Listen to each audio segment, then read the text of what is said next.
Bonjour, je vais vous présenter mes tout derniers coups de cœur. Alors tout d'abord, il y aura Hervé Lecor avec sa nouveauté Traverser la nuit aux éditions Rivage. Traverser la nuit, on l'entend plus dans le sens sortir du tunnel, voir le bout du tunnel, être encore vivant au bout de la nuit. Les deux personnages principaux, mais ce ne sont pas les seuls, sont un flic et une aide à domicile. Vous allez voir qu'avec ce livre, on traverse véritablement la nuit, on ne peut pas le lâcher. Je vous le conseille.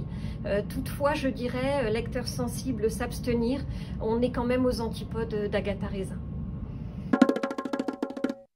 Une découverte que j'ai faite sur le tard, il s'agit d'un excellent écrivain qui est malheureusement mort, Ross Macdonald, qui nous conte les aventures d'un privé sur à peu près 18 polars.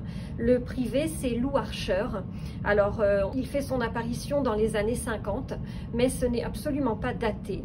Le personnage est attachant, il est fin psychologue, difficilement impressionnable.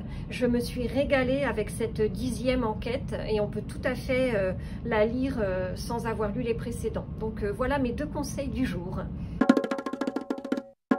Bonjour, aujourd'hui je vais vous parler de mon nouveau coup de cœur. C'est le nouveau livre de Khalil Ferret qui s'appelle Led, qui veut dire glace en russe. On se trouve à Norilsk, la ville la plus pourrie du monde, selon Khalil Ferret lui-même.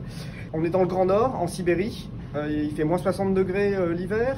C'est une ville goulag du temps de Staline. Khalil Ferret va nous raconter l'histoire de plusieurs personnages, une dizaine.